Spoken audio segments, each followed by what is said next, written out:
S S Gaikwad YouTube चॅनलवरती मी तुम्हा सर्वांचं स्वागत करतो.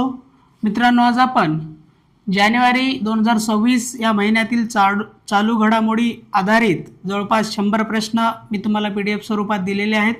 तर त्याची उत्तर तालिका आपण या ठिकाणी पाहणार आहोत. जिथं आवश्यक आहे त्या ठिकाणी सविस्तर माहिती देत पुढे आपण या 100 प्रश्नांचे उत्तरं या ठिकाणी पाहणार आहोत. त्या ठिकाणी पहिला प्रश्न आहे, प्रश्न क्रमांक 1.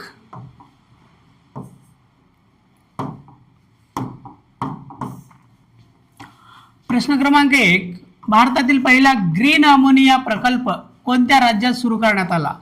तर या प्रश्नाचं योग्य उत्तर आहे पर्याय क्रमांक 4, आंध्र प्रदेश. तर आंध्र प्रदेश या ठिकाणी भारतातील पहिला ग्रीन अमोनिया प्रकल्प सुरू करण्यात आलेला आहे. त्यानंतर प्रश्न क्रमांक 2 आहे, खालीलपैकी कोण भारताचा 92वा बुद्धिबळ ग्रँडमास्टर बनला आहे? तर या प्रश्नाचे योग्य उत्तर आहे आर्यन वार्ष्णे. पुढे प्रश्न क्रमांक 3, खालीलपैकी कोणत्या वर्षापर्यंत भारताने 5.5 अब्ज डॉलर्स जवळपास 50,000 कोटी निर्यातीचे लक्ष्य या ठिकाणी ठेवलेले आहे? तर उत्तर आहे 2029 पर्यंत संरक्षण निर्यातीचे लक्ष्य या ठिकाणी 5.5 अब्ज डॉलर्स सरकारने ठेवलेले आहे. प्रश्न क्रमांक 4 आहे, खालीलपैकी कोण ट्रान्सलेट गेमा हे भाषांतर मॉडेल ट्रान्सलेट गेमा हे गुगल या कंपनीमार्फत हे भाषांतर मॉडेल सादर करण्यात आलेलं आहे?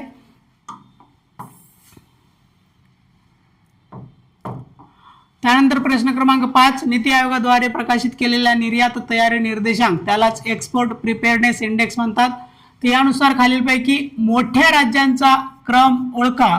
तर या क्रमामध्ये पर्याय क्रमांक 3 येथे योग्य उत्तर आहे महाराष्ट्र, तमिळनाडू, गुजरात हे मोठ्या राज्यांच्या क्रमामध्ये प्रथम 3 आहेत. त्यानंतर जर का छोट्या राज्यांचा क्रम जर बघितला, लहान राज्यांचा क्रम, तर यामध्ये उत्तराखंड, त्यानंतर आहे जम्मू काश्मीर आणि त्यानंतर येतं नागालँड.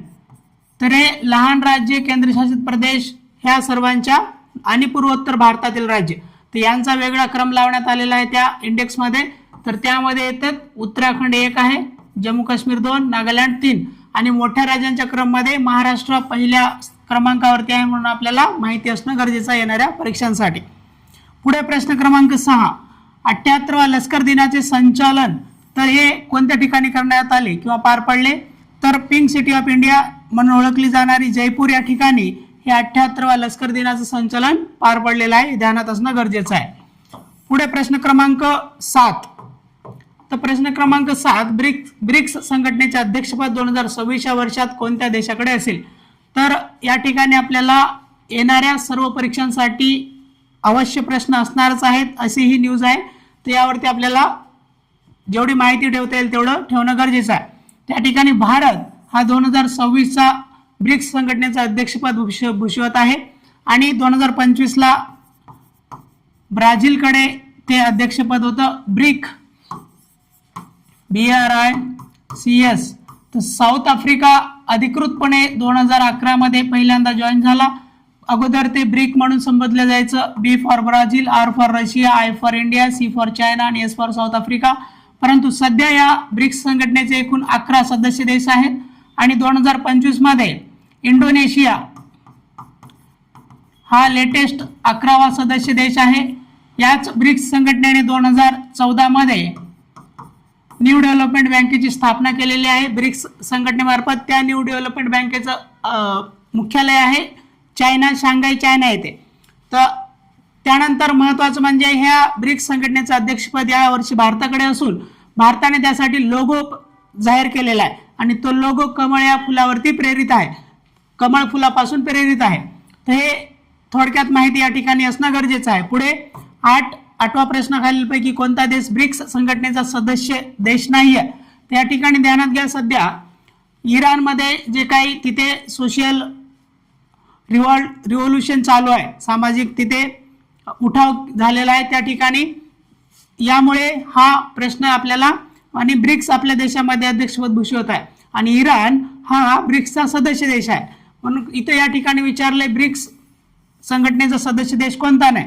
त्या ठिकाणी इराक इराक हा ब्रिक्स संघटनेचा सदस्य देश नाही, इराणचा शेजारी देश आहे. बाकी इंडोनेशिया शेवटचा 11वा देश 2025 मध्ये जॉईन झाला. इराण, इथिओपिया हे या संघटनेचे सदस्य देश आहेत. तर या ठिकाणी ब्रिक्स बद्दल आपल्याला जेवढं माहिती ठेवणं गरजेचं असेल तेवढं ठेवायला पाहिजे येणाऱ्या परीक्षांसाठी. पुढे प्रश्न क्रमांक 9. खालीलपैकी कोणत्या देशाने आंतरराष्ट्रीय सौर आघाडीतून बाहेर पडण्याची घोषणा केली आहे? त्या ठिकाणी अमेरिकेने आंतरराष्ट्रीय सौर आघाडीतून बाहेर पडण्याची घोषणा केलेली आहे. तर आंतरराष्ट्रीय सौर आघाडीचं मुख्यालय भारतामध्ये गुरुग्राम या ठिकाणी आहे आणि या आंतरराष्ट्रीय सौर आघाडीचं नेतृत्व भारत करतो आणि यातून नुकतंच अमेरिकेनं बाहेर पडण्याची घोषणा केलेली आहे. हे ध्यानात ठेवणं गरजेचं आहे. प्रश्न क्रमांक 10. खालीलपैकी कोणत्या देशात राष्ट्रकुलच्या सभापती आणि अध्यक्ष अधिकाऱ्यांच्या 28व्या परिषदेचे आयोजन पार पडले? तर या ठिकाणी भारतामध्ये या 28व्या पीठासीन अधिकाऱ्यांचं बैठक पार पडलेली आहे.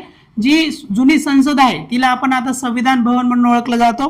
तर त्यामध्ये याचं बैठक पार पडलेली या वर्षीची Commonwealth nations presiding officers conference त्याला म्हटलं जातं. तर म्हणून या प्रश्न क्रमांक 10चे योग्य उत्तर आहे भारत.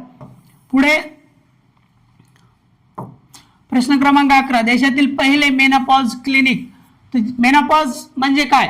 तर जेव्हा नैसर्गिकरित्या महिलांच्या मासिक पाळीच्या जे काही सायकल थांबते 40-45 वर्षानंतर खास करून, तर त्यानंतर जेव्हा ज्या काही आरोग्य समस्यांना महिलांना सामोरं जावं लागतं तर त्यासाठी उपाययोजना करण्यासाठी महाराष्ट्र हे देशातील पहिलं असं राज्य आहे ज्या ठिकाणी मेनोपॉज क्लिनिक चालू करण्याची घोषणा केलेली आहे. महाराष्ट्र या ठिकाणी योग्य उत्तर आहे. पर्याय क्रमांक 3 महाराष्ट्र. 12 काय म्हणतं? NIA महासंचालकपदी कोणाची नियुक्ती करण्यात आलेली आहे? तर या ठिकाणी पहा, ज्ञानेश कुमार हे आपले भारतीय निवडणूक आयुक्त आहेत, सूर्यकांत शर्मा हे भारताचे सरन्यायाधीश आहेत आणि मुकेश अग्रवाल यांचा काही संबंध नाही. या ठिकाणी योग्य उत्तर आहे पर्याय क्रमांक 1 राकेश अग्रवाल हे नॅशनल इन्व्हेस्टिगेशन एजन्सी. तर या महासंचालकपदी त्यांची नियुक्ती करण्यात आलेली आहे. पुढे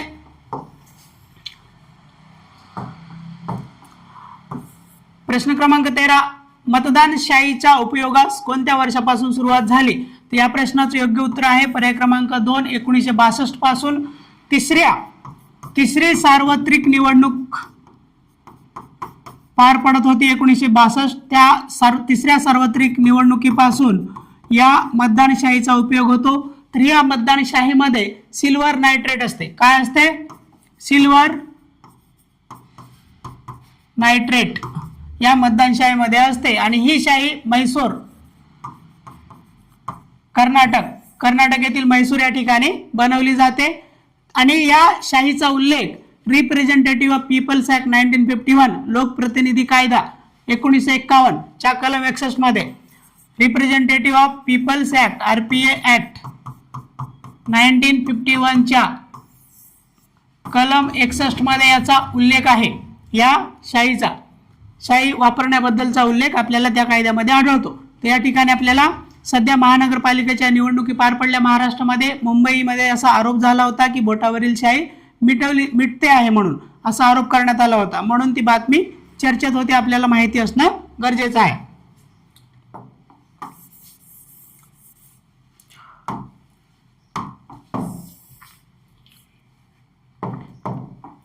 प्रश्न क्रमांक 14. खालीलपैकी कोणत्या राज्याने पेसा कायदा लागू केलेला आहे? ध्यानात घ्या, झारखंड हा जो काही झारखंड जे राज्य आहे 36 उत्तर झाले, म्हणजे छत्तीसगड, उत्तराखंड आणि झारखंड या तिन्ही राज्यांची स्थापना 2000 साली झालेली आहे. परंतु पेसा लागू असणारे राज्य देशामध्ये 10 आहेत आणि त्यामध्ये एक आहे झारखंड. आणि झारखंड स्थापना झाल्यापासून 2000 ला स्थापना झाली, परंतु त्यानंतर देखील त्यांनी पेसा कायदा हे लागू केला नव्हता. नुकतेच त्यांनी पेसा कायदा लागू करण्याचं जाहीर केलेलं आहे, म्हणून या ठिकाणी योग्य उत्तर आहे उत्तराखंड. हे आपल्याला माहिती असणं गरजेचं आहे. पेसा कायदा 1996 चा आहे आणि त्यानंतर महत्वाचं म्हणजे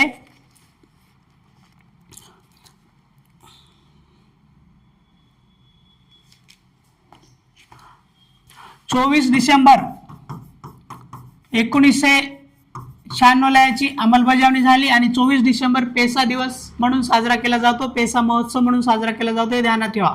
आणि पेसाची जे काय परिषद आहे ती विशाखापट्टणम आंध्र प्रदेश येथे पार पडलेली आहे या वर्षीची, हे ध्यानात ठेवा 2025 ची. त्यानंतर 10 राज्यामध्ये पेसा कायदा लागू आहे आणि त्या 10 राज्यांमध्ये आपलं महाराष्ट्र देखील येतं. त्यानंतर पेसा कायदा हे 5व्या अनुसूची जी आहे, आपले जे 12 परिशिष्ट आहेत संविधानात त्यातील 5वी अनुसूची जी आहे त्या 5व्या अनुसूची अंतर्गत त्या शेड्यूल एरियामध्ये लागू करण्याच्या तरतुदी त्यामध्ये आहेत. कलम 244(1) कलम 244(1) या ठिकाणी ध्यानात ठेवणं गरजेचं आहे आणि कलम 244(2) हे 6व्या अनुसूचीसाठी आहे आणि कलम 244(1) हे 5व्या अनुसूचीमधील पेसा कायदा या 244(1) अंतर्गत लागू केला जातो. हे ध्यानात ठेवा येणाऱ्या परीक्षांसाठी. प्रश्न क्रमांक 15, भारताच्या 77व्या प्रजासत्ताक दिनी खालील कोण प्रमुख पाहुणे असतील किंवा होते? तर यामध्ये प्रश्न क्रमांक 15चं उत्तर आहे पर्याय क्रमांक 2. युरोपियन युनियनचे महत्वाचे नेते आपल्या 77व्या प्रजासत्ताक दिनाला उपस्थित होते, म्हणून या ठिकाणी योग्य उत्तर येतं पर्याय क्रमांक 2. त्यानंतर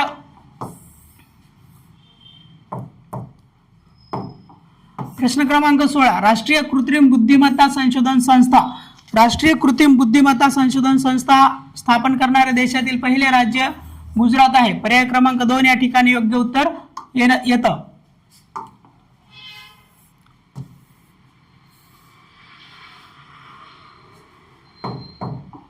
प्रश्न क्रमांक 17, 2026च्या राष्ट्रीय वस्त्रोद्योग परिषदेचे आयोजन कोणत्या राज्यात होणार आहे? ते या ठिकाणी पर्याय क्रमांक 3 या प्रश्नाचं योग्य उत्तर आहे. आसाम या ठिकाणी या वस्त्रोद्योग परिषदेचं आयोजन करण्यात येणार आहे. 18वा प्रश्न काय? राष्ट्रीय स्टार्टअप दिवस कधी साजरा केला जातो? राष्ट्रीय स्टार्टअप दिवस, तर हा राष्ट्रीय स्टार्टअप दिवस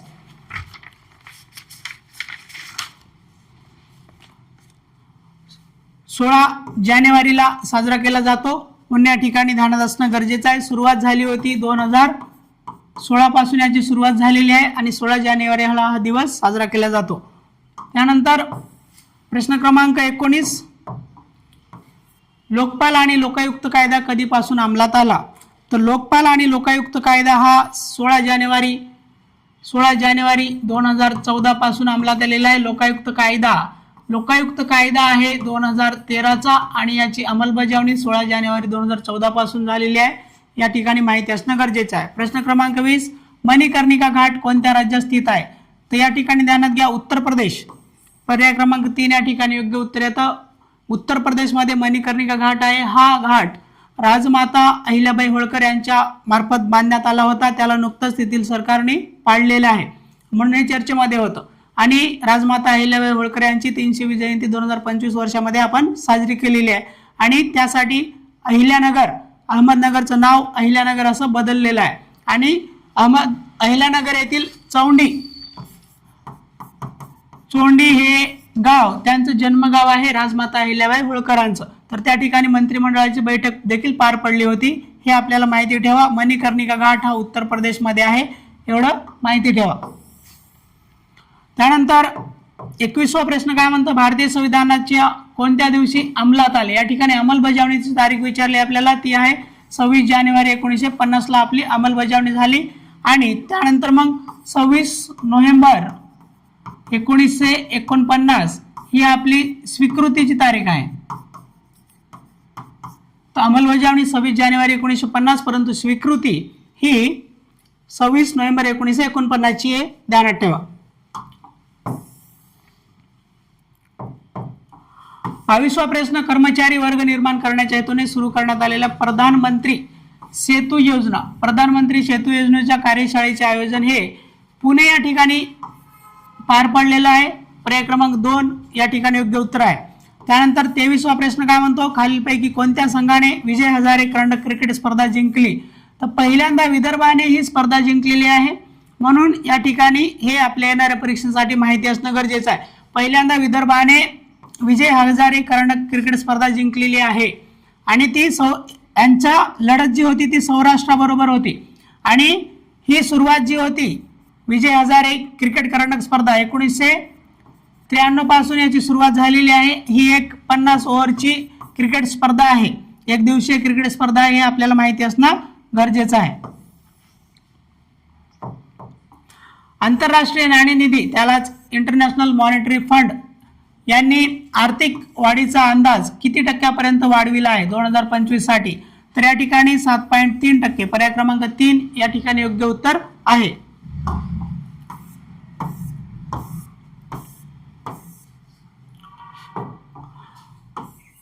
प्रश्न क्रमांक 25, खालीलपैकी कोणत्या ठिकाणी भारतातील पहिल्या खुल्या समुद्रातील सागरी मत्स्यपालन प्रकल्प सुरू करण्यात आला?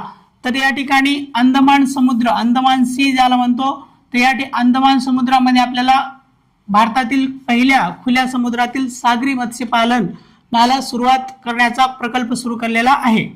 त्यानंतर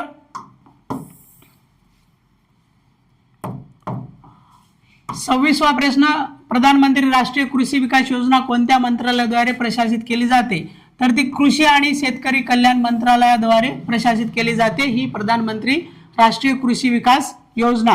तर या राष्ट्रीय कृषी विकास योजनेची सुरुवात ही 2007 ला झाली होती.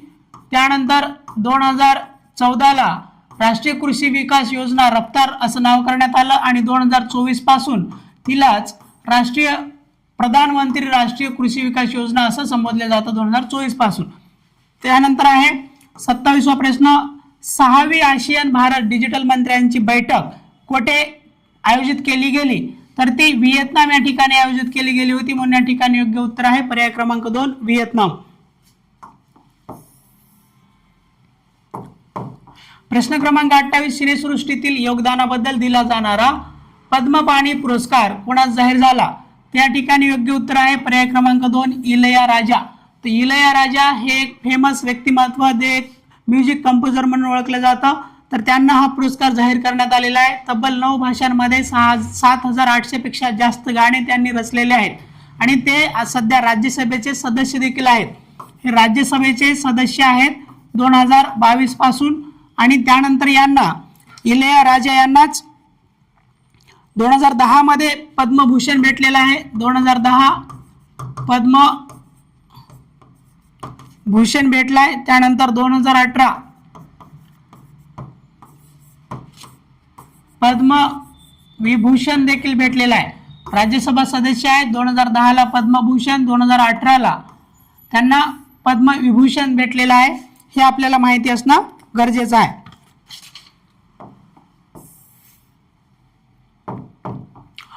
त्यानंतर भारताचा पहिला सार्वभौम AI park, artificial intelligence park, sovereign AI park त्याला म्हणतात, ते चेन्नई हे जे तामिळनाडूचं महत्वाचं शहर आहे, तामिळनाडूची राजधानी चेन्नई या ठिकाणी ते विकसित होणार आहे. त्यानंतर 30वा प्रश्न, टिपेश्वर व पैनगंगा, टिपेश्वर व पैनगंगा हे दोन्ही अभयारण्य कोणत्या जिल्ह्यात आहेत? तर टिपेश्वर आणि पैनगंगा हे अभयारण्य, महत्वाची अभयारण्य यवतमाळ जिल्ह्यामध्ये आहेत, म्हणून या ठिकाणी योग्य उत्तर आहे पर्याय क्रमांक 2. त्यानंतर 31वा प्रश्न काय म्हणतो, भारत विद्युत शिखर परिषद 2026 कोणत्या ठिकाणी पार पडली? तर भारत विद्युत शिखर परिषद 2026 ही नवी दिल्ली येथे पार पडलेली आहे. पर्याय क्रमांक 2 या ठिकाणी योग्य उत्तर येतं प्रश्न क्रमांक 31.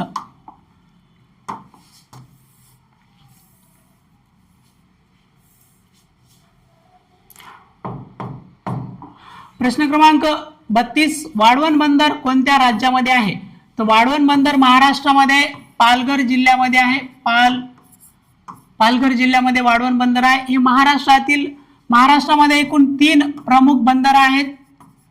3 आणि जवळपास 48 हे मायनर बंदर आहेत, म्हणजे छोटे बंदर आहेत महाराष्ट्रामध्ये.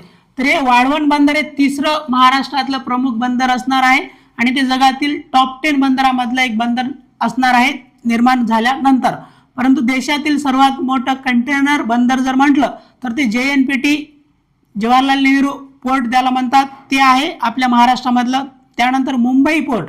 तर अशा प्रकारे मुंबई पोर्ट, JNPT पोर्ट आणि वाढवण बंदर, तर हे आपल्या महाराष्ट्रातील प्रमुख 3 बंदर आहेत आणि याची पालघर जिल्ह्यामध्ये आहे, ध्यानात ठेवा, येणाऱ्या परीक्षांसाठी महत्वाचं आहे आपल्यासाठी.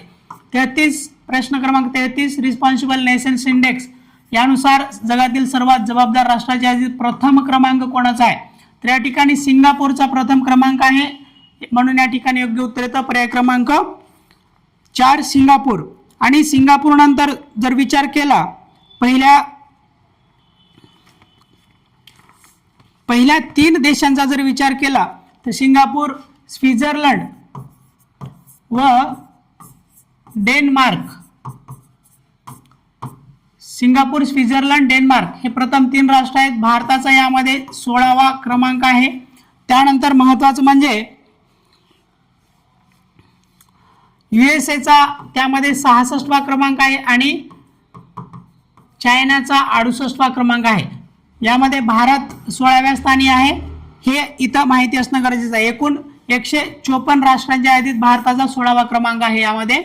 आणि ही जे काही यादी जाहीर केली जाते रिस्पॉन्सिबल नेशन्स इंडेक्स, तर ती वर्ल्ड इंटेलेक्चुअल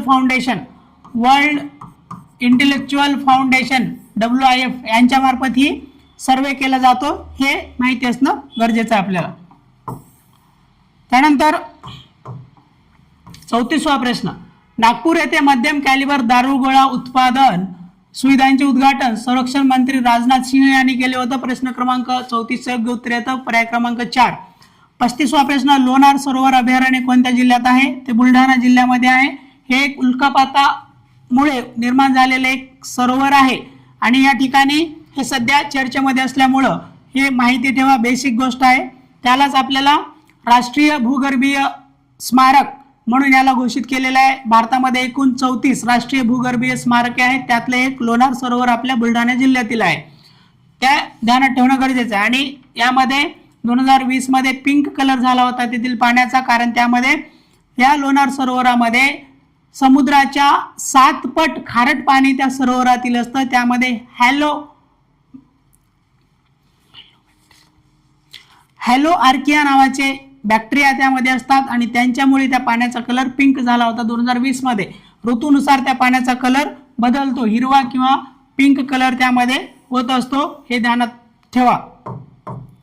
त्यानंतर 36वा प्रश्न, आपत्ती व्यवस्थापन कायदा कोणत्या वर्षी पारित करण्यात आला? तो 2005चा आहे. नॅशनल डिझास्टर मॅनेजमेंट ऍक्ट हा 2005चा आहे. हे माहिती ठेवा, बेसिक गोष्ट. 37वा प्रश्न आहे, BSFच्या महासंचालकपदी कोणाची नियुक्ती करण्यात आली? तर BSFच्या महासंचालकपदी प्रवीण कुमार यांची नियुक्ती करण्यात आली होती. पर्याय क्रमांक 4 या ठिकाणी योग्य उत्तर आहे. त्यानंतर 38वा प्रश्न, ITBPच्या महासंचालकपदी कोणाची नियुक्ती करण्यात आली? तर शत्रुजित सिंग यांची ITBPच्या महासंचालकपदी नियुक्ती करण्यात आली.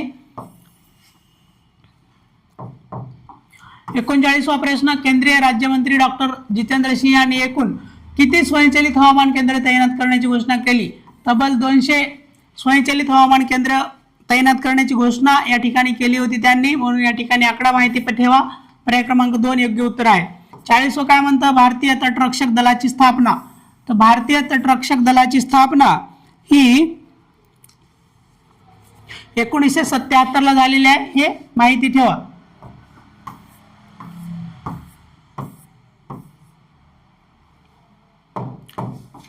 प्रश्न क्रमांक 41, सायना नेहवाल यांना आतापर्यंत कोणता राष्ट्रीय पुरस्काराने सन्मानित करण्यात आले?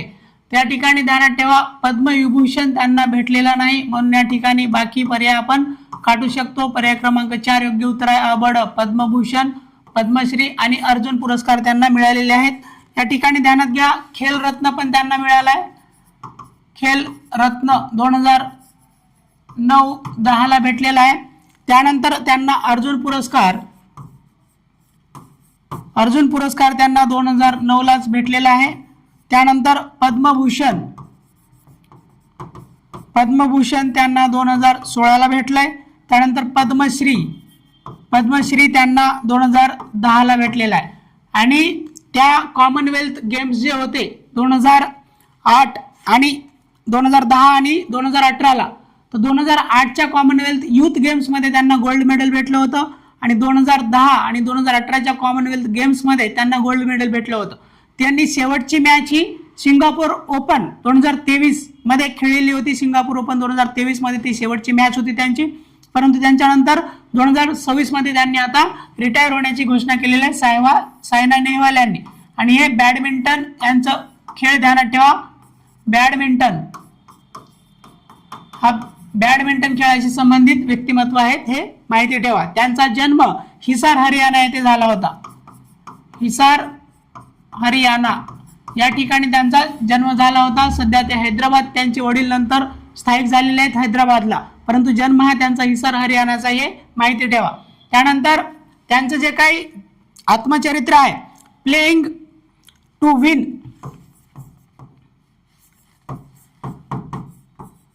प्लेइंग टू विन हे नावाचं त्यांचं आत्मचरित्र आहे, हे पण ध्यानात ठेवा. त्यांच्यावरती बायोपिक आली होती. त्या बायोपिक मध्ये 2021 ला त्यांची बायोपिक आली होती. त्यामध्ये परिणीती चोप्रा यांनी त्यांचा रोल अदा केला होता. परिणीती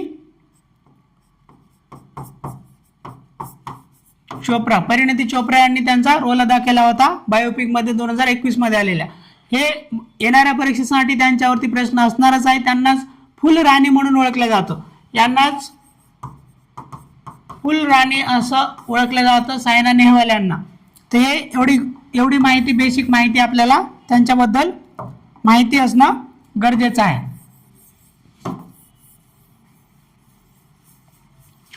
त्यानंतर महत्वाचं म्हणजे 42वा प्रश्न, जगातील सर्वात जुन्या पर्वतरांगेपैकी असणारी भारतातील सर्वात जुनी पर्वतरांग कोणती? तर ती आहे अरवली पर्वतरांग. भारतातील सर्वात जुनी आणि जगातील सर्वात जुन्या पर्वतरांगापैकी एक आहे. सध्या ते चर्चेमध्ये आहे कारण सुप्रीम कोर्टाने एक निकाल दिला होता. त्यामध्ये 100 मीटरपेक्षा कमी उंची असलेल्या टेकड्यांना अरवली पर्वताचा भाग मानला जाणार नाही असं म्हटलं होतं. 100 मीटरपेक्षा जास्त जे काही टेकड्या असतील त्यांनाच अरवली पर्वतरांगेचा भाग मानला जाईल असं म्हटलं होतं. त्यानंतर त्या ठिकाणी उठाव झालेले होते, निदर्शनं झाले होते आणि त्यामुळे हे चर्चेमध्ये होतं. हे अरवली पर्वत हा ध्यानात ठेवा दिल्लीपासून सुरुवात होते, त्यानंतर ते हरियाणा, गुजरात, राजस्थान या राज्यामध्ये ती पर्वतरांग पसरलेली आहे आणि त्यातील सर्वात मोठे शिखर हे गुरु शिखर आहे. अरवली पर्वतरांगेतील सर्वात मोठे शिखर हे गुरु शिखर आहे माउंट अबू मध्ये. माउंट अबू कुठे आहे? राजस्थान येथे आहे माउंट अबू. तर याबद्दल आपल्याला माहिती असणं गरजेचं आहे. प्रश्न क्रमांक 43, सुनीता विल्यम्स खालीलपैकी कोणत्या अंतराळ संस्थेशी संबंधित आहे? त्या नासाशी संबंधित आहेत, हे या ठिकाणी माहिती असणं गरजेचं आहे. नुकतीच त्यांनी रिटायरमेंट घेतलेली आहे त्यांच्या संबंधित क्षेत्रामधून, म्हणून हे माहिती ठेवा. नंतर 44वा प्रश्न, इस्रायल हमास यांच्या युद्धविराम टिकवून ठेवण्यासाठी ट्रम्प यांनी कोणत्या बोर्डाची घोषणा केली? त्या ठिकाणी बोर्ड ऑफ पीस. तर बोर्ड ऑफ पीस ध्यानात ठेवा, येणाऱ्या परीक्षेसाठी महत्वाचं आहे. ज्या ठिकाणी 56वी बैठक होत होती world economic forum Davos, Switzerland, तर या ठिकाणी 56वी बैठक होत होती. त्याच बैठकी दरम्यान साईडलाईनला त्यांनी या बोर्ड ऑफ पीसची घोषणा केलेली आहे. त्यामध्ये सध्या जवळपास 25 राष्ट्रांनी त्यांनी सनदीवर स्वाक्षरी केलेली आहे. त्यामध्ये भारत नाही परंतु पाकिस्तान आहे त्यामध्ये, हे ध्यानात ठेवा. भारताने त्यावरती स्वाक्षरी केलेली नाही. भारताला देखील इन्व्हाइट केलं होतं परंतु त्यावर भारताने स्वाक्षरी अजून केलेली नाही. बोर्ड ऑफ पीस ध्यानात ठेवा. त्यानंतर 45वा प्रश्न, कोणत्या व्यक्तीला फुल राणी म्हणून ओळखलं जातं?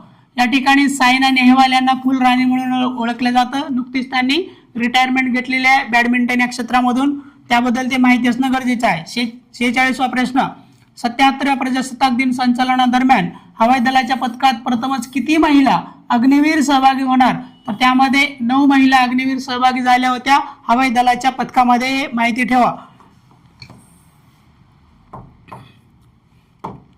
प्रश्न क्रमांक 47, संविधानात 10वे परिशिष्ट कोणत्या घटनादुरुस्तीद्वारे तयार करण्यात आले किंवा समाविष्ट करण्यात आले?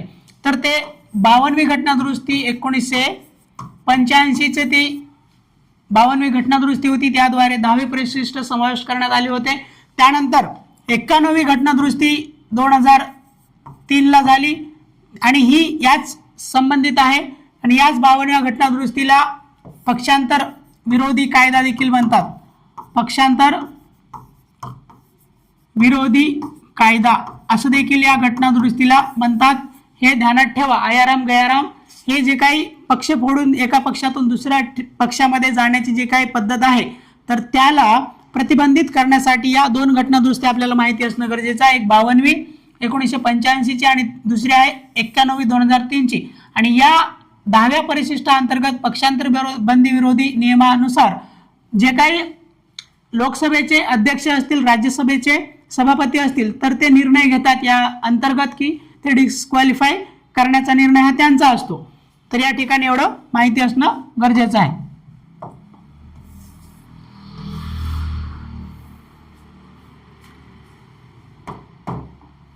प्रश्न क्रमांक 48, साबरमती आश्रमाची शाखा वर्धा येथे सुरू व्हावी हेतूने पाहणी करण्यासाठी गांधीजींनी पाठवलेल्या पहिल्या कार्यकर्त्याचे नाव काय?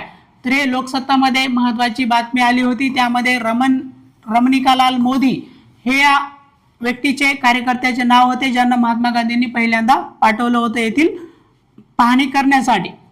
त्यानंतर 49वा प्रश्न आहे, राज्यात कोणत्या वर्षापासून सिकल सेल नियंत्रण कार्यक्रम राबविण्याची सुरुवात झाली? 2008 पासून महाराष्ट्र राज्यामध्ये सिकल सेल नियंत्रण कार्यक्रम राबवला जातो, हे चर्चेमध्ये होतं. आणि ध्यानात ठेवा 2047 पर्यंत आपल्याला सिकल सेल निर्मूलन करायचं आहे आणि ते उद्दिष्ट ठेवून सध्या महाराष्ट्रामध्ये उपाययोजना चालू आहे. 2008 पासूनच उपाययोजना चालू आहे, तो उपक्रम राबवला जातो कार्यक्रम.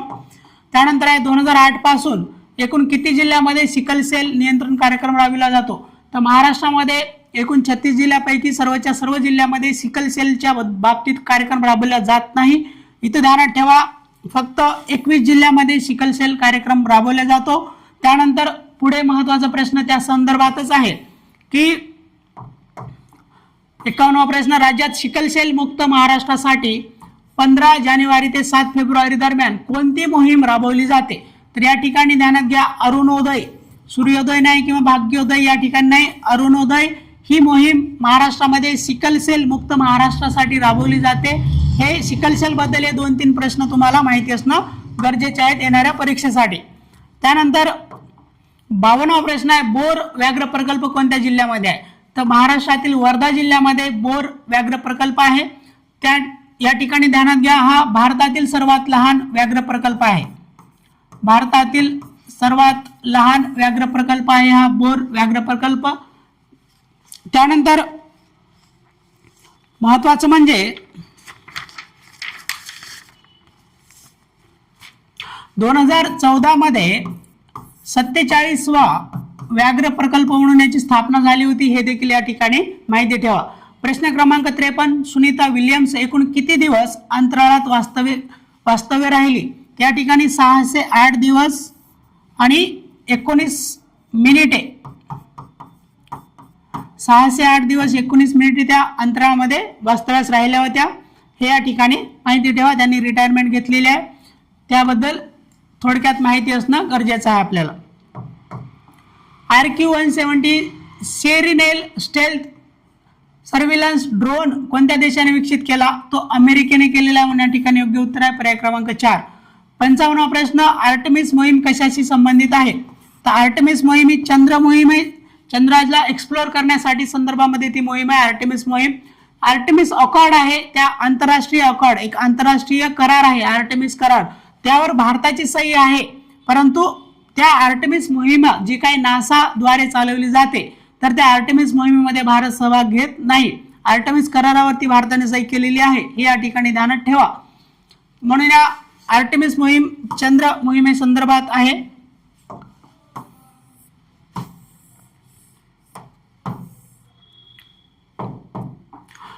प्रश्न क्रमांक 56, कोणत्या राज्य सरकारने भारताची पहिली समर्पित डीप टेक पॉलिसी सुरू केली आहे? तर ती तमिळनाडू या राज्याने भारतातील पहिली समर्पित डीप टेक पॉलिसी सुरू केली आहे. 57वा प्रश्न काय, राज्यातील पहिले पोक्सो न्यायालय कोणत्या ठिकाणी स्थापित होणार? तर महाराष्ट्रामध्ये पुणे या ठिकाणी राज्यातील पहिले पोक्सो न्यायालय स्थापित होणार आहे. पोक्सो कायदा 2012चा आहे. ऑलरेडी राज्यसेवेने प्रश्न विचारून झालेला आहे मागच्या राज्यसेवा पूर्व परीक्षेला, आणि त्या पोक्सो कायद्याअंतर्गत आपल्या महाराष्ट्रामध्ये पहिल्यांदा पुणे या ठिकाणी पोक्सो न्यायालय स्थापन होणार आहे.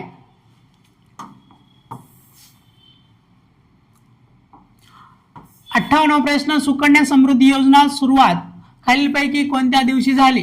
22 जानेवारी 2015 पासून या योजनेची सुरुवात झाली. पर्याय क्रमांक 2 या ठिकाणी योग्य उत्तर आहे. 59वा प्रश्न, भारतातील पहिल्या खासगी उपग्रह प्रकल्पाची पायाभरणी कोणत्या राज्यात झाली?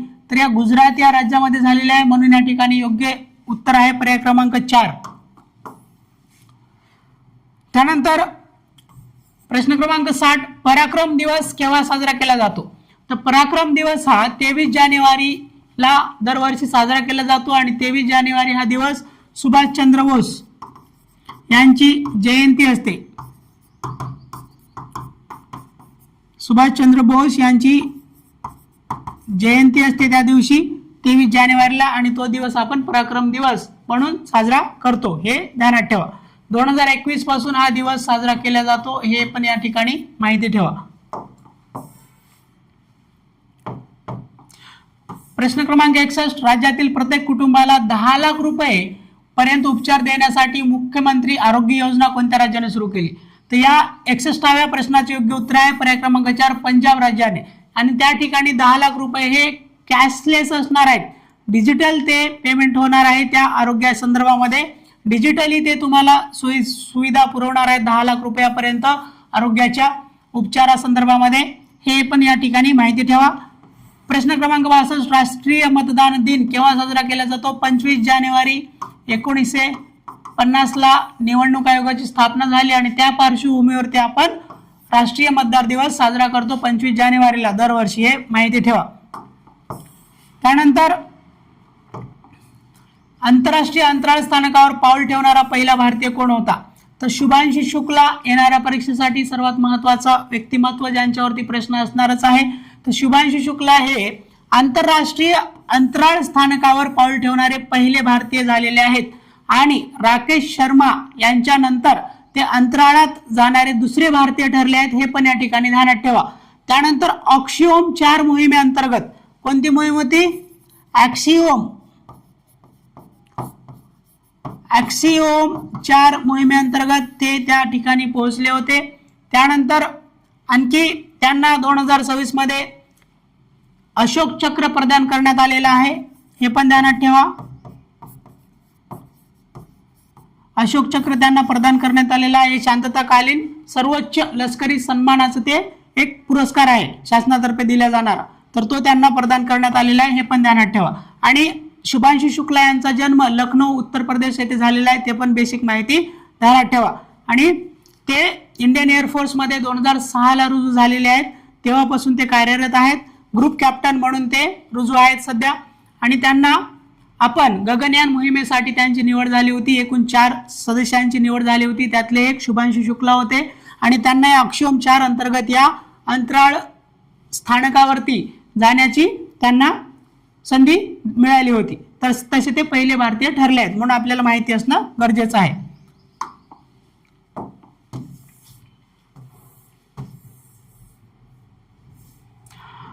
पुढे प्रश्न क्रमांक 64, महाराष्ट्रातील एकूण किती जणांचा पद्म पुरस्काराने गौरव करण्यात आला? तर एकूण 15 जणांचा या ठिकाणी महाराष्ट्रातील व्यक्तींचा गौरव झालेला आहे, म्हणून प्रश्न क्रमांक 64 योग्य उत्तर आहे पर्याय क्रमांक 2.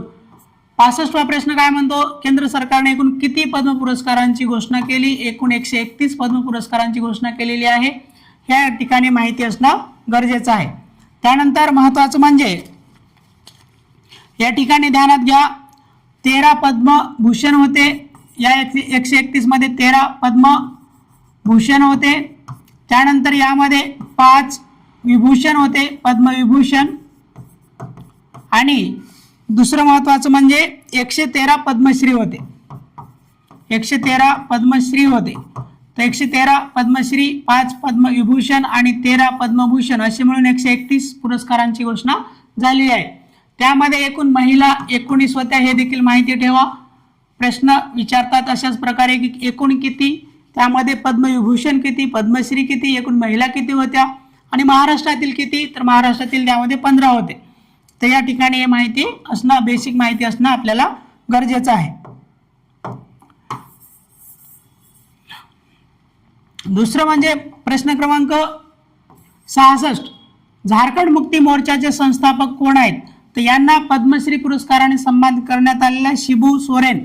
तर शिबू सोरेन हे झारखंड मुक्ती मोर्चाचे संस्थापक आहेत. सध्या तिथले जे हेमंत सोरेन हे जे काय मुख्यमंत्री आहेत, तर ते झारखंड मुक्ती मोर्चाचे ते महत्वाचे नेते आहेत. शिबू सोरेन यांना पद्मश्री जाहीर झालेला आहे, म्हणून ते न्यूज मध्ये होते, या ठिकाणी ध्यानात ठेवायचं. त्यानंतर प्रश्न क्रमांक 67, यंदाच्या पद्म पुरस्कार यादीत एकूण किती महिलांचा समावेश आहे? त्या ठिकाणी एकूण 19 महिलांचा समावेश आहे या पद्म पुरस्कारांमध्ये. 68वा मार्क टली यांच्यावरती येणाऱ्या परीक्षेसाठी महत्वाचा प्रश्न असणारच आहे. ते कारण या ठिकाणी जेव्हा आपला आर्थिक अहवाल सादर केला गेला, नागेश्वरन यांच्या मुख्य आर्थिक सल्लागार व्ही नागेश्वरन यांच्यातर्फे. तर त्यांनी त्या आर्थिक अहवालाचे जे काही भाषणाची शेवट होता तर ते मार्क टली यांच्या विधानाने केलेले आहे. मार्क टली यांचं विधान काय होतं? मी कायम आशावादी आहे, कारण भारतातील लोक कायमच अशक्यप्राय गोष्टी करताना मी भारतातील लोकांना पाहत आलेलो आहे, म्हणून मी कायम आशावादी आहे, असं त्यांचं एक विधान होतं. तर त्या विधानाने व्ही नागेश्वरन यांनी आर्थिक अहवालाच्या भाषणाचा शेवट करताना त्यांची आठवण केलेली आहे. आणि नुकतंच त्यांचं निधन झालेलं आहे, म्हणून या ठिकाणी आपल्याला त्यांच्याबद्दल माहिती असणं गरजेचं आहे. तर हे कोणत्या क्षेत्राशी संबंधित आहे हे ध्यानात ठेवा. हे पत्रकार व साहित्यिक क्षेत्राच्या संदर्भामध्ये आहेत, म्हणून या ठिकाणी पर्याय 2 व 3 योग्य आहे, असं पर्याय क्रमांक 4 योग्य उत्तर येतं. त्यानंतर त्यांना मार्क टली यांनाच 2005 मध्ये पद्मभूषण पुरस्कार भेटलेला आहे, हे पण इथं ध्यानात ठेवणं गरजेचं आहे. पद्मभूषण पुरस्कार मार्क टली यांना 2005 लाच भेटलेला आहे. आणि ते BBC ही जे काही आपल्याला माहिती आहे न्यूज चॅनल आहे BBC वगैरे, या BBC मध्ये त्यांनी तब्बल 30 वर्ष काम केलेलं आहे आणि 1994 ला रिटायर झालेले आहेत. आणि त्यांचे महत्त्वाचे पुस्तकं देखील आहेत. ते पुस्तकं म्हणजे मिस गांधीज लास्ट बॅटल असं त्यांचं एक पुस्तक होतं इंदिरा गांधीवरती. त्यानंतर त्यांचं दुसरं महत्त्वाचं पुस्तक no full stops in India, हे त्यांचं महत्त्वाचं पुस्तक. आणि तिसरं महत्त्वाचं होतं India in slow motion. India in slow motion हे त्यांचं तिसरं पुस्तक होतं. म्हणून पत्रकार व साहित्यिक म्हणून ते परिचित आहेत आपल्या देशामध्ये. ते एक ब्रिटिश जर्नलिस्ट म्हणून त्यांना ओळखलं जातं, परंतु भारतामध्ये आले ते 1964 ला आणि तेव्हापासून ते भारतातच राहिले आणि त्यांचं भारतातच निधन झालेलं आहे. आणि या वेळी ते जास्तीत जास्त चर्चेमध्ये असलेले व्यक्ती आहेत, म्हणून आपल्याला माहिती असणं गरजेचं आहे. 69वा प्रश्न, तमाशा महर्षी म्हणून कोण ओळखले जातात? रघुवीर खेडकर यांना या ठिकाणी पद्मश्री पुरस्काराने सन्मानित करण्यात आलेला आहे. एखाद्या तमाशातील व्यक्तीला पद्म पुरस्कार भेटणे पहिलीच वेळ आहे महाराष्ट्रातील, म्हणून त्यांना आपल्याला माहिती ठेवणं गरजेचं आहे. या ठिकाणी रघुवीर खेडकर यांना तमाशा महर्षी म्हणून ओळखले जाते. त्यानंतर नुकतेच पद्मश्री प्राप्त दादा लाड, देवाबा लाड असे त्यांना म्हणतात, यांनी कोणत्या पिकासंदर्भात तंत्रज्ञान विकसित केले होते? तर या ठिकाणी पद्मश्री पुरस्कार प्राप्त देवाबा दादा लाड, तर त्यांना या ठिकाणी कापूस या पिकासंदर्भामध्ये त्यांनी तंत्रज्ञान विकसित केलेलं आहे आणि अनेक शेतकऱ्यांना त्यांचा फायदा झालेला आहे यामधून. तर या ठिकाणी कापूस हे ध्यानात ठेवा त्यांच्या संदर्भामध्ये. 71वा प्रश्न, पद्मश्री प्राप्त राम गोडबोले व सुनीता गोडबोले हे कोणत्या राज्यात वैद्यकीय सेवा व समाज कार्य करत आहेत? तर छत्तीसगड मधील बस्तर या भागामध्ये, आदिवासी नक्षलग्रस्त भागामध्ये ते आपलं वैद्यकीय व सामाजिक कार्य चोखपणे पार पाडत आहेत. हे महाराष्ट्रातीलच व्यक्तिमत्व आहेत, परंतु त्यांचं कार्य मात्र छत्तीसगडमध्ये आहे.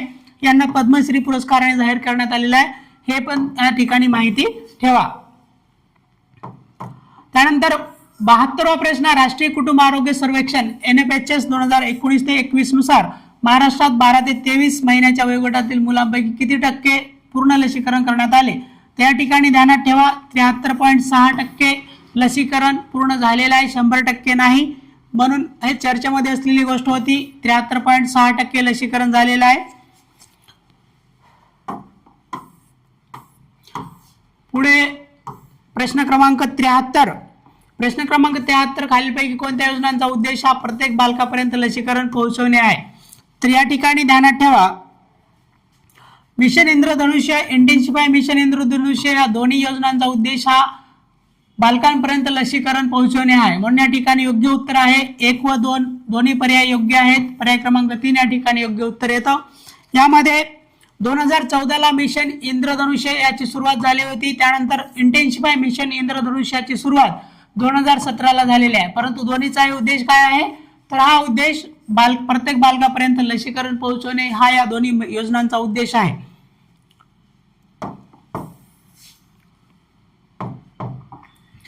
प्रश्न क्रमांक 74, 2026 मधील पद्मविभूषण पुरस्कार विजेते यात खालीलपैकी कोणाचा समावेश होत नाही?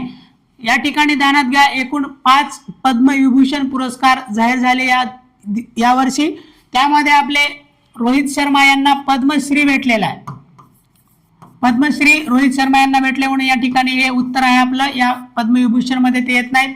धर्मेंद्र हे महाराष्ट्राचे व्यक्तिमत्व आहेत, महत्वाचे सिने अभिनेता. त्यांना ही मॅन म्हणून ओळखले जातं. हे कला क्षेत्राच्या संदर्भात आहेत. त्यांना मरणोत्तर प्रांत हा पद्मविभूषण पुरस्कार भेटला. त्यानंतर ध्यानात ठेवा पी नारायण हे केरळचे आहेत, यांना देखील पद्मविभूषण पुरस्काराने सन्मानित करण्यात आलेला आहे. के थॉमस हे देखील सार्वजनिक व्यवहार संदर्भात केरळचेच व्यक्तिमत्व आहेत, त्यांना देखील पद्मविभूषण भेटलेला आहे. त्यानंतर एन राजन हे यूपीचे आहेत, त्यांना पद्मविभूषण भेटलेला आहे कला क्षेत्रासाठी. त्यानंतर आहेत एक VS अच्युतानंद, त्यांना मरणोत्तर भेटलेला आहे, केरळचेच आहेत ते, तर ते देखील ध्यानात ठेवा अच्युतानंद. त्या म्हणून यंदाच्या पद्मविभूषण पुरस्कारामध्ये केरळचे 3 व्यक्तिमत्व आहेत, यूपीचे एक आहेत आणि महाराष्ट्राचे एक आहेत. अशा प्रकारे 5 पद्मविभूषण पुरस्कार जाहीर झाले होते 2026 साठी. त्यामध्ये यात रोहित शर्मा येत नाहीत, कारण त्यांना पद्मश्री भेटलेला आहे, हे या ठिकाणी ध्यानात असणं गरजेचं आहे. प्रश्न क्रमांक 75, सुधारित संरेखनानुसार शक्तीपीठ महामार्ग किती किमीचा असणार आहे? तर अगोदर हा शक्तीपीठ महामार्ग 12 जिल्ह्यातून जाणार होता, परंतु नवीन शक्तीपीठ संरेखनानुसार मोजमापानुसार हा महामार्ग आता 856 किलोमीटरचा असणार आहे आणि तो तब्बल 13 जिल्ह्यातून तो जाणार आहे. आणि दुसरं म्हणजे पवनार ते पत्रादेवी या महामार्गाचा जो काही सुरुवात पवनार वर्ध्यातून पत्रादेवी पर्यंत असणार आहे आणि तो एकूण 856 किलोमीटरचा असणार आहे आणि 355 गावामधून तो जातो. तर ही माहिती लोकसत्तामध्ये दिली होती, त्यामुळे हा प्रश्न मी या ठिकाणी घेतलाय. सुधारित त्याची जी काही लांबी आहे ती 856 असणार आहे, हे आपल्याला माहिती असणं गरजेचं आहे. कारण त्या शक्तीपीठाला शेतकऱ्यांनी विरोध केला असतानाही सरकार या ठिकाणी आपल्या अटीवरती ठाम आहे की तो आपल्याला एक्सप्रेसवे बांधायचा आहे, या अटीवरती सरकार ठाम आहे. 76वा प्रश्न, तांदळाचा कोणता वाना मधुमेह रुग्णांसाठी उपयुक्त आहे? हा लोकसत्तामध्येच असलेला व्यक्तिविशेष मध्ये हा लेख आला होता. तर या ठिकाणी ध्यानात घ्या, इब्राहिम अली सिद्दीक हे व्यक्तिविशेष लेख आला होता लोकसत्तामध्ये. तर त्या इब्राहिम अली सिद्दीक यांनी सांबा मसूर या वाणाचा शोध लावला होता. त्यानंतर पुसा, बासमती 1 ह्या 2 वाणाचा शोध इब्राहिम अली सिद्दीक यांनी लावलेला होता. त्यांना 2011ला पद्मभूषण पुरस्काराने देखील सन्मानित करण्यात आलेला आहे. आणि 2011ला त्यांना पद्मश्री पुरस्काराने सन्मानित करण्यात आलेला आहे आणि त्यांना नॉर्मल बॉरलॉग पुरस्कार देखील मिळालेला होता. तर या ठिकाणी सांबा मसुरी हा मधुमेह रुग्णांसाठी उपयुक्त आहे, तर म्हणून या ठिकाणी योग्य उत्तर आहे पर्याय क्रमांक 4. त्यानंतर 77वा प्रश्न, खालीलपैकी कोणत्या राज्याने 16 वर्षाखालील मुलांना सोशल मीडियावर बंदी घालण्याचा निर्णय घेतला?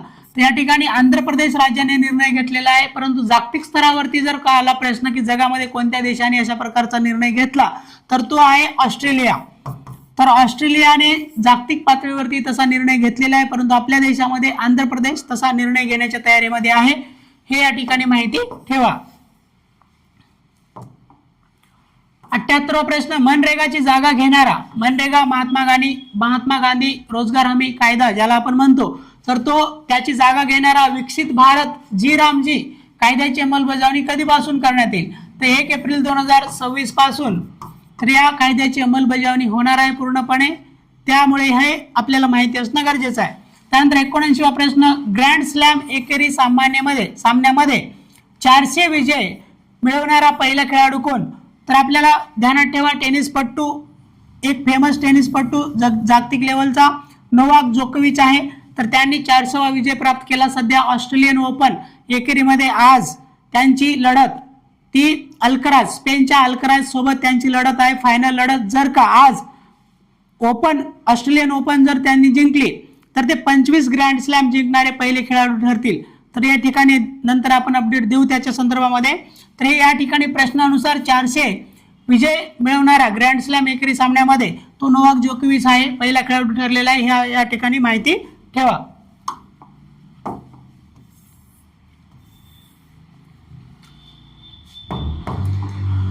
80वा प्रश्न, मुळशी सत्याग्रहाची सुरुवात कोणत्या वर्षी झाली? तर 1921 मध्ये 16 एप्रिल 1921 ला मुळशी सत्याग्रहाची सुरुवात झाली होती. तर या ठिकाणी ध्यानात घ्या.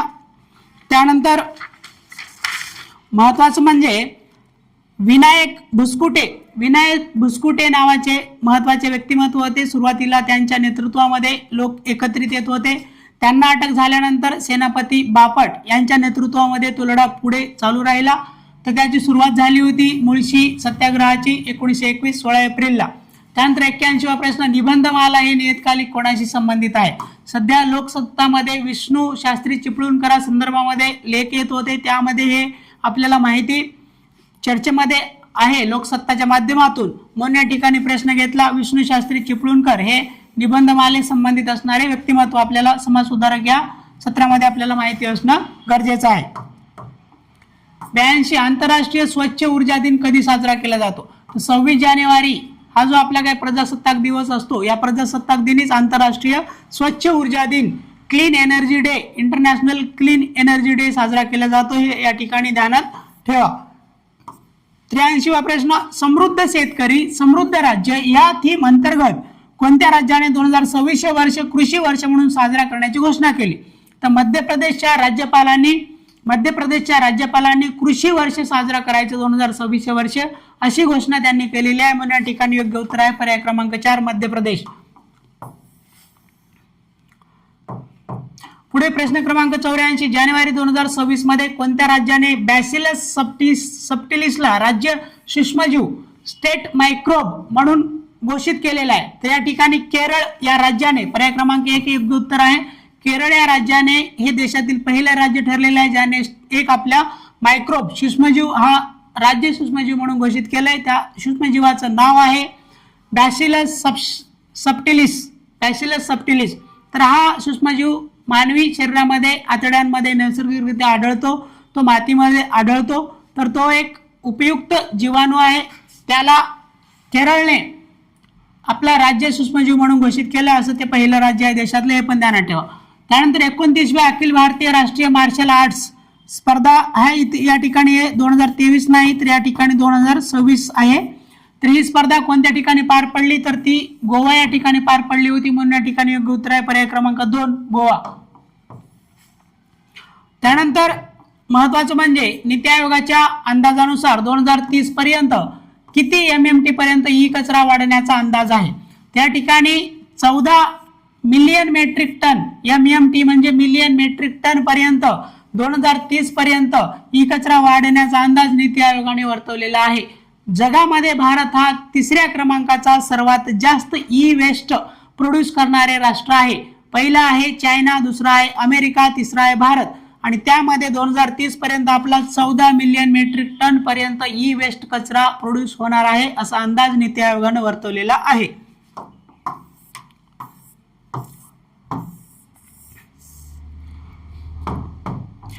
87वा प्रश्न, जीवन रक्षा पदक पुरस्काराची स्थापना कोणत्या वर्षी झाली? 1961 मध्ये जीवन रक्षा पदक पुरस्काराची स्थापना झालेली आहे. या वर्षी 29 जीवन रक्षा पदक पुरस्काराची घोषणा राष्ट्रपती द्रौपदी मुर्मूजी यांनी केलेली आहे आणि त्याची सुरुवात 1961 ला झालेली आहे.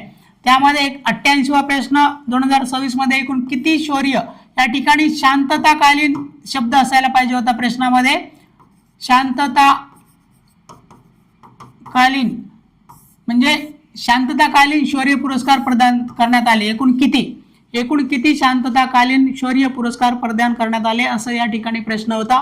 तर यामध्ये 17 शांतताकालीन शौर्य पुरस्कार प्रदान करण्यात आले. त्यामध्ये एक अशोक चक्र जे की शुभांशु शुक्ला यांना प्रदान करण्यात आलेला आहे त्यासहित तर एकूण 17 ते शांतताकालीन शौर्य पुरस्कार प्रदान करण्यात आले, हे आपल्याला माहिती असणं गरजेचं आहे.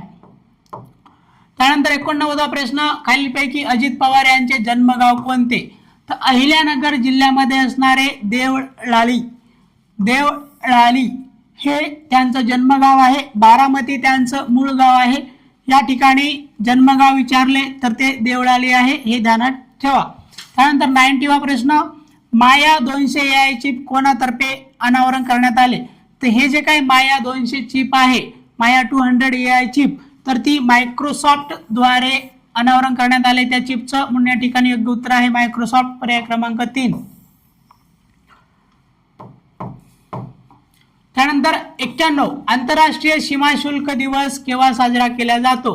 तर या ठिकाणी ध्यानात घ्या, आंतरराष्ट्रीय सीमा शुल्क दिवस हा 26 जानेवारीला साजरा केला जातो दरवर्षी. तर या ठिकाणी म्हणून महत्वाचा ध्यानात ठेवा, 26 जानेवारी सीमा शुल्क दिन, आंतरराष्ट्रीय सीमा शुल्क दिन साजरा केला जातो. 92 काय म्हणतं, पेन्शन निधी नियामक आणि विकास प्राधिकरण PFRDA ची स्थापना कधी झाली? त्या ठिकाणी स्थापना 2014 ला झाली, म्हणून उत्तर स्थापना संदर्भामध्ये उत्तर आहे 2014. परंतु PFRDA कायदा जर विचारलं तर तो कायदा आहे 2013चा. कायदा 2013चा आहे, स्थापना 2014 ला झालेली आहे. हे या ठिकाणी ध्यानात ठेवणं गरजेचं आहे. 93वा प्रश्न, स्वित्झर्लंडच्या दावोस क्लोस्टर्स येथे जागतिक आर्थिक मंचाची कितवी बैठक आयोजित करण्यात आली होती? तर ती या वर्षी 56वी बैठक होती वर्ल्ड इकॉनॉमिक फोरमची दावोस या ठिकाणी. आणि या ठिकाणी 2 मुद्द्यांसाठी आपल्याला दावोस महत्वाचा आहे. एक ती कितवी बैठक होती, तर 56वी बैठक होती. आणि दुसरं म्हणजे अमेरिकेचे डोनाल्ड ट्रम्प यांनी याच ठिकाणी या दावोस या ठिकाणी जे काय आर्थिक मंचाची 56वी बैठक होती, तर त्याच ठिकाणी त्यांनी बोर्ड ऑफ पीस ची घोषणा केलेली आहे. बोर्ड ऑफ पीस स्थापन करण्याची घोषणा. आणि त्यामध्ये 25 राष्ट्र जॉईन झाले. त्यामध्ये पाकिस्तान आहे, परंतु भारताला देखील इन्व्हाइट करण्यात आलं होतं. तब्बल 65 राष्ट्रांना त्यांनी इन्व्हाइट केलं होतं अमेरिकेने. त्यामध्ये भारताने त्यावरती स्वाक्षरी केलेली नाही, हे या ठिकाणी माहिती असणं गरजेचं आहे. तर ते बोर्ड ऑफ पीस हे आपल्याला येणाऱ्या परीक्षेसाठी महत्वाचं असणार आहे.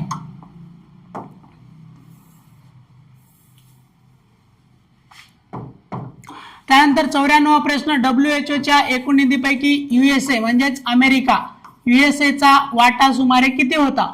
तर तो एकूण जो काही निधी भेटत होता WHO ला, जागतिक आरोग्य संघटना, तर त्यातून सध्या अमेरिका बाहेर पडण्याची घोषणा केली अमेरिकेने, म्हणून ते चर्चेमध्ये होतं. अमेरिकेचा एकूण जागतिक आरोग्य संघटनेला जो काही निधी भेटतो त्यापैकी 18% एकट्या अमेरिकेचा वाटा होता.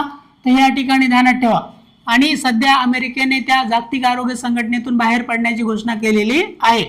त्यानंतर 95वा प्रश्न, खालीलपैकी कोण विली रिसर्च हिरोज पुरस्कार मिळवणारे पहिले भारतीय ठरले? या ठिकाणी डॉक्टर चंद्रकांत लहरिया हे विली रिसर्च हिरोज पुरस्कार मिळवणारे पहिले आणि एकमेव भारतीय ठरलेले आहेत, म्हणून येणाऱ्या परीक्षेसाठी आपल्याला माहिती असणं गरजेचं आहे. 96 आंतरराष्ट्रीय मासिक पाळी स्वच्छता दिन. तर सध्या कालच सर्वोच्च न्यायालयाने एक घोषणा केलेली आहे की कलम 19 अंतर्गत, कलम 19 आपल्याला जीवित व व्यक्तिगत स्वातंत्र्याची हमी देते. त्या कलम 21 अंतर्गत आपल्याला मासिक पाळी आरोग्य हक्क प्रदान करण्यात आलेला आहे सर्वोच्च न्यायालयाद्वारे. म्हणून शाळांमध्ये, महाविद्यालयांमध्ये मुलींच्यासाठी मोफत सॅनिटरी नॅपकिन प्रोव्हाइड करणे, त्यांना सोयी सुविधा उपलब्ध करून देणे, तर या सर्व बंधनकारक गोष्टी सर्वोच्च न्यायालयाने सध्या केलेल्या आहेत. म्हणून हा प्रश्न आपण या ठिकाणी घेतला. आणि हा दिवस आंतरराष्ट्रीय मासिक पाळीव स्वच्छता दिन 28 मे ला साजरा केला जातो, हे देखील या ठिकाणी माहिती असणं गरजेचं आहे. आणि महाराष्ट्र मेनोपॉज क्लिनिक चालू करणारे देशातील पहिले राज्य आहे. आणि दुसरं म्हणजे सिक्कीम. या ठिकाणी सिक्कीम उच्च न्यायालय, सिक्कीमचं जे हायकोर्ट आहे सिक्कीम उच्च न्यायालय, ते मासिक पाळी दरम्यानची रजा मंजूर करणारे देशातील पहिले उच्च न्यायालय ठरले होते. या ठिकाणी सिक्कीम उच्च न्यायालय देखील पाठ करा. त्यानंतर महत्वाचा आहे 97वा प्रश्न. या ठिकाणी 97वा प्रश्न काय म्हणतो, तर आजपर्यंत महाराष्ट्रात एकूण किती व्यक्तींनी उपमुख्यमंत्रीपद भूषवले आहे? सध्या या ठिकाणी महत्वाचा चर्चेचा मुद्दा उपमुख्यमंत्री पदाचा आहे. आजपर्यंत तब्बल 11 व्यक्तींनी, या ठिकाणी मी म्हणतो व्यक्ती, तर जेव्हा व्यक्ती विचारलं तर व्यक्तींनी आजपर्यंत 11 व्यक्तींनी उपमुख्यमंत्रीपद भूषवलं. त्यामध्ये सध्याच्या सुनेत्रा पवार या देखील येतात. परंतु एक तब्बल 6 वेळा उपमुख्यमंत्रीपद भूषवणारे व्यक्ती जर विचारलं तर ते होते आपले अजितदादा पवार होते. त्यानंतर महत्वाचं म्हणजे 11व्या व्यक्ती ठरल्यात सुनेत्रा पवार. परंतु कार्यकाळाचा जर विचार केला तर कार्यकाळ जर विचार केला त्यानुसार या सुनेत्रा पवार या 17व्या उपमुख्यमंत्री कार्यकाळाचा जर विचार केला, कारण त्यामध्ये एकाच व्यक्तीने तब्बल 6 वेळा उपमुख्यमंत्रीपद भूषवलेलं आहे. म्हणून व्यक्ती जर विचारलं एकूण तर ते एकूण 11 व्यक्ती झाले. पहिली महिला विचारलं सुनेत्रा पवार झाल्या. आणि कार्यकाळ टर्मनुसार जर विचारलं तर सुनेत्रा पवार या 17व्या व्यक्ती ठरणार आहेत, असं या ठिकाणी माहिती ठेवणं गरजेचं आहे. 98वा प्रश्न, व्हिएतनाम येथे होणाऱ्या आंतरराष्ट्रीय युवा शिखर परिषदेसाठी कोणाची निवड झाली आहे? तर यवतमाळची मुलगी हिरा देशमुख यांची या व्हिएतनाम येथे होणाऱ्या आंतरराष्ट्रीय युवा शिखर परिषदेसाठी निवड झाली आहे, हे आपल्याला माहिती असणं गरजेचं आहे. त्यानंतर 99वा प्रश्न, आमदार निधी पूर्णतः ऑनलाईन वितरित करण्यासाठी कोणती प्रणाली विकसित केली जाणार आहे? त्या ठिकाणी ई समर्थ प्रणाली विकसित केली जाणार आहे. पर्याय क्रमांक 3 हे योग्य उत्तर आहे. आणि ई साक्षी प्रणाली जी आहे, ई साक्षी प्रणाली खासदारांसाठी आहे. केंद्र सरकारची ई साक्षी प्रणाली ही खासदारांना त्यांची निधी ऑनलाईन वितरित डिजिटल स्वरूपात वितरित करण्यासाठी ती योजना ई साक्षी प्रणाली. परंतु त्याच धर्तीवर आपल्या महाराष्ट्रामध्ये आमदारांसाठी जे काही त्यांचा आमदार निधी डिजिटल स्वरूपात वितरित करण्यासाठी तो जो निधी आहे तो ई समर्थ प्रणाली मार्फत वितरित करण्यासाठी नियोजित होतं. अजितदादा पवार हे त्या फाईलवरती शेवटची सही त्यांची होती आणि ते पुढच्या महिन्यात त्याचं उद्घाटन करणार होते. म्हणून या ठिकाणी आपल्याला तो प्रश्न घेतला आपण. येणाऱ्या परीक्षेसाठी महत्त्वाचा आहे. लोकसत्तामध्ये याबद्दल माहिती आपल्याला दिली होती. आणि या ठिकाणी शेवटचा प्रश्न आहे, कोणता देश हा जगातील सर्वात मोठा कडधान्य उत्पादक व ग्राहक आहे? तर भारत या ठिकाणी जगातील सर्वात मोठा कडधान्य उत्पादक व ग्राहक आहे. एकूण जगाच्या उत्पादनापैकी भारत जवळपास 25% उत्पादनाचा वाटा एकट्या भारताचा आहे. परंतु जर जगात एकूण उपभोगापैकी जर विचार केला तर तब्बल 27% भारत उपभोग करतो कडधान्यांचा. तर म्हणून या ठिकाणी ध्यानात ठेवणं गरजेचं आहे. चर्चेमध्ये असणाऱ्या गोष्टी होत्या. तर अशा प्रकारे आपण चालू घडामोडी आधारित जानेवारी महिन्यातील तब्बल 100 प्रश्न बघितले मित्रांनो. यापुढे फेब्रुवारी महिन्यापासून आपण दररोज 10 प्रश्न ऑलरेडी आपण टेलिग्रामवरती दररोज टाकतोय आणि दर 10 दिवसानंतर आपण अशा स्वरूपात 100 प्रश्न घेणार. विचार करा, 100 प्रश्न 100 जर आपण घेतले 10 दिवसानंतर तर महिन्याच्या शेवटी एकूण 300 प्रश्न होणार आहेत. आणि असं करत जर आपण 10 महिने जर हा सराव केला तर तुमच्यासाठी हे एकूण 3000 प्रश्न असणार आहेत 10 महिन्याच्या नंतर. वर्षाच्या शेवटी तुम्हाला तब्बल ते 3600 प्रश्न असतील तुमच्यासाठी सरावासाठी. मग येणाऱ्या परीक्षेसाठी याच्या व्यतिरिक्त जास्त काही करण्याची गरज नसणार नाही जर का तुम्ही हे डेली गोष्टी कराल आणि आपल्यासोबत जोडून राहाल तर या ठिकाणी तुम्ही आपल्या यूट्यूबच्या माध्यमातून टेलिग्रामच्या माध्यमातून आपल्याशी जोडून राहाल अशी अपेक्षा करतो. आपलं SS गायकवाड टेलिग्राम चॅनल आहे, SS Gaikwad Sidhu sir YouTube channel आहे, आपलं व्हॉट्सअप चॅनल देखील आहे. तर या सोशल मीडिया प्लॅटफॉर्मच्या माध्यमातून तुम्ही आपल्याशी जोडून राहून या उपक्रमांचा लाभ घ्याल अशी अपेक्षा करतो. या ठिकाणी थांबतो. धन्यवाद.